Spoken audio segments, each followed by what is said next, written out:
Getting up at like 5 a.m. today and getting ready for our flight this morning, I kind of didn't know what to expect. Once you take off in the float plane and get a sense of the scale of the jungle and how many braids and water there was, you kind of wonder, are there fish everywhere? You know, us crazed out fishermen wonder every time I see a puddle, is there a fish there? And we flew about 40 minutes to get to the spot where they had 3 boats stashed. And the pilot was awesome. He just set that plane down and just greased the landing. I had an opportunity to fish with a guy that I've known for a little while named Don Causey. A veteran of magazine publishing, Don is probably best known as founder and editor of the Angling Report. Don himself is happiest while wetting a line in the far-flung waters of the world. What I love about hunting and fishing is that it truly lifts me out of the day-to-day routine. First one to catch a fish owes the other guy $5. No. Oh, there's a big one. There's a big one. Oh, yeah. 2 of them. Nice shot. He's on it. He's on it. Yes! Hey! Doubles. Look at this. Come on. Right now. Go. Hit it. It's a big fish. There's 2. 2 fish on. Woo-hoo! This is too wild. See, Boy, there are fish concentrated they're right here. everywhere here. All right, mine's small, but you got a good one. I'm not necessarily looking for the biggest fish. There's a quality of the experience out there, and a lot of it has to do with combining the visual. I'll take it. I'd rather sight cast and catch a fish 1/4 the size. This is definitely a place where if you're a proficient caster, it helps your odds out. Come on. Oh, baby. What a pig. What an absolute pig. Okay. You ready? Oh, yeah, beautiful. I just can't believe how beautiful those fish are. The side benefit from fishing for peacock bass is that when you make that first cast, you start stripping in and this fish explodes on the fly. You really don't know how big the fish is. Okay. Look at that thing. Aren't these things unreal? Part of the fun was every time you cast, you didn't know if you were going to catch a 2-pound fish, a 10-pound fish, or a 20-pound fish, because this area and the Rio Negro and its tributaries have world record sized bass. Today when I fished with Don, he said, well, Tim, you know, my arm's a little tired, and, you know, if it's okay with you, I'd like to throw one of these wood choppers. Well, none of us are purists. This is all, we're just here fishing. Now, I'm not one of these picky guys who does nothing but the fly rod. Wood chopper. I try the wood chopper. I am not above using the wood chopper, which I affectionately call the chainsaw. Okay, this is the fishing equivalent of a chainsaw.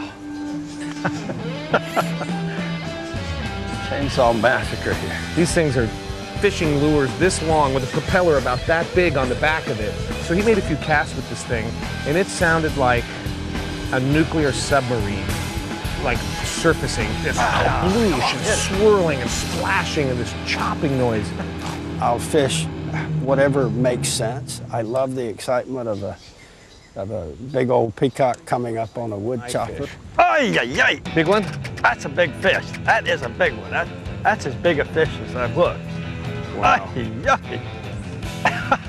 That's a big fish. I mean, it's just, it just stops your heart. It's that delicate presentation. Yeah.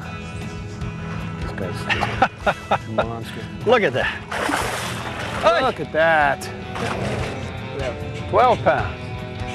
Ay. Sweet. So we put him back, huh? Let him go. Get him back. Let him go. Let's get him back. Hey, there you go, buddy. Those big peacocks, there's that quality of the hit that just absolutely takes your breath. And I think even the dyed-in-the-wool fly fisherman who comes here and doesn't pick up that chainsaw and experience that one time is missing something in the whole experience.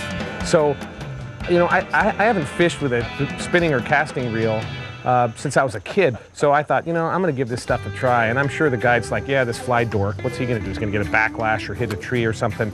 And man, I threw that thing out there and just and this thing's going spitting up water everywhere. It was totally surreal. Hey! I didn't even see that. All right. I didn't even see it. I was looking behind me.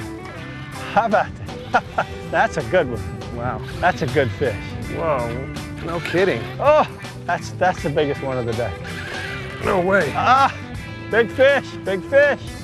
I don't know if it was the incredible amount of water that these plugs churn up, but I think that the peacock bass actually hit these plugs harder than they did hit flies. All right, here he is. These fish are like a turbocharged, caffeinated, pissed off, mean fish. Fish is way into the 20s. Magnificent. One moment, here we go. Okay. Ah, Wow. Wow. all Look right. at this. Oh man, they're just.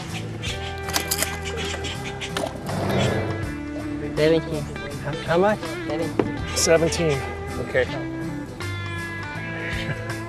You can take it on. Perfect. 17 pounds. So that's my big fish here. Can you believe how monstrous these things are? Look at that. Wow. Got the stripes on them. Look at the face on that guy. That's a face only a mother could love.